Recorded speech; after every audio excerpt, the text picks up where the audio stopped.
పడిపోయి తొక్కిసలాడుతూ హీరోలను చూడడం కంటే కూడా మీరు దూరం నుంచే ఇబ్బంది పడకుండా మీరు క్షేమంగా ఉండాలి, అందరూ క్షేమంగా ఉండాలి మనస్ఫూర్తిగా కోరుకుంటా ఉన్నాం. అలాగే అడగగానే టికెట్ రేట్స్ ఎందుకు పెంచాలి,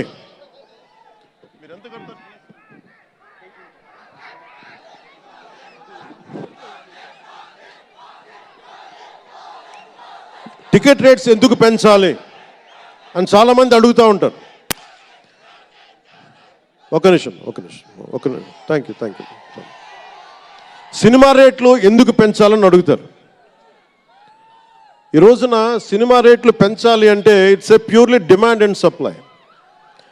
నాకు శంకర్ గారి సినిమా నేనే బ్లాక్లో కొనుక్కొని చూశాను చెన్నైలో. అది నా సరదా. అది అంటే నాకు ఇచ్చిన డబ్బులు నేను కొనుక్కొని చూశాను. ఇప్పుడు ఆ బ్లాక్లో వెళ్ళే డబ్బు ఎవరికి వెళ్ళిపోద్ది. అలా కాకుండా టికెట్ రేట్లు డిమాండ్ అండ్ సప్లై మీద ఉంటుంది.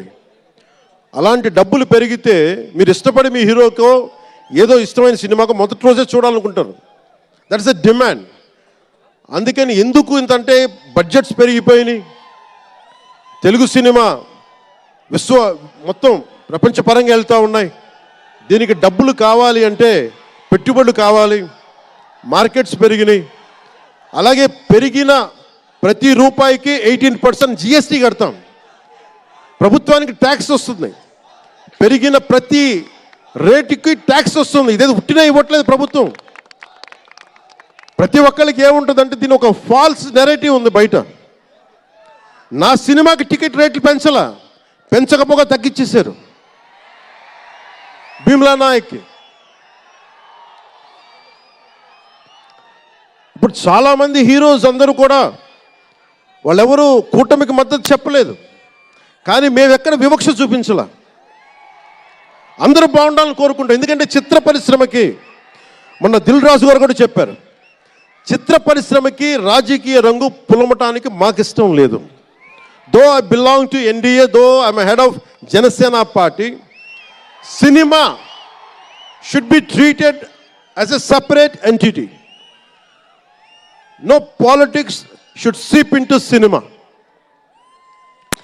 మిల్టన్ ఫ్రైడ్మన్ అనే ఒక ఎకానమిస్ట్ ఒక చిన్నపాటి పెన్సిల్ని ఇలా చూపిస్తూ, ఈ పెన్సిల్ని తయారీకి ఈ కనిపించే టిప్పు ఈ మెటీరియల్, దీని లోపల ఉండే గ్రాఫైటు ఈ మెటీరియల్, ఇవన్నీ ఒక్కొక్కటి చెప్పుకుంటూ దీనికి వెనక పెన్సిల్ కూడా రబ్బరు, ఇది ఎక్కడి నుంచి వస్తుంది ఇలా చెప్పుకుంటూ వెళ్తా, ఇది ఒక్క ప్రాంతం నుంచి రాలా, అనేక దేశాల నుంచి.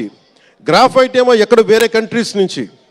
ఈ పెన్సిల్కి పెట్టిన మన బ్రాంజ్ రిబ్బన్ను అదేమో వేరే చైనా నుంచో లేదంటే ఏషియా నుంచి. ఈ చేసిన వాళ్ళందరూ ఒక మతం కాదు, ఒక కులం కాదు, ఒక దేశం కాదు.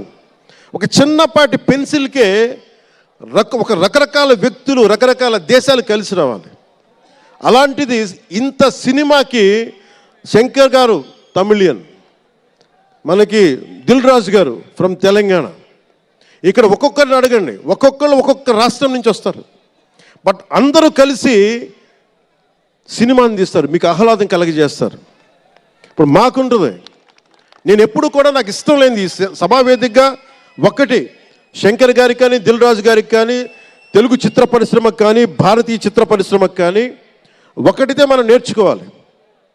ఎప్పుడు మనం భారతీయ చిత్ర పరిశ్రమ అనేవాళ్ళం తప్ప లాస్ట్ 90s నుంచి టాలీవుడ్ అని, బాలీవుడ్, కాలీవుడ్, మాలీవుడ్ మనం ఎందుకు ఏప్ చేయాలి వీళ్ళని? Why do we have to ape Hollywood? మనం ఒకప్పుడు మాయాబజార్ లాంటి సినిమాలు తీసిన వాళ్ళం, మూకీలు తీసిన వాళ్ళం. చిత్ర పరిశ్రమ ఒక బెంగాల్లో పరివిడిల్లింది అక్కడ. సో మనం ఎందుకు వీళ్ళని ఫాలో అవ్వాలి? వాళ్ళు హాలీవుడ్ డిసిప్లైన్ ఫాలో అవ్వం, Hollywood method of film making follow అవ్వం, Hollywood method of skill development follow అవ్వం. కానీ ఆ వుడ్ను మటుకు తీసుకున్నాం, మాలీవుడ్. ఇది మటుకు మానాలి. ఎందుకంటే మనకు ఒక కాళిదాసు ఉన్నాడు, మహా కవులు, కళాకారులు గొప్ప గొప్ప కావ్యాలు రాశారు. సో మన జాతి తాలూకు ప్రాముఖ్యతని సినిమాలే చెప్పగలగాలి. అందుకని హాలీవుడ్ని అనుకరించడం మానేయాలి. మనదైన సత్తా, మనదైన కథ, మనదైన బలం మనం చూపించాలి విశ్వానికి.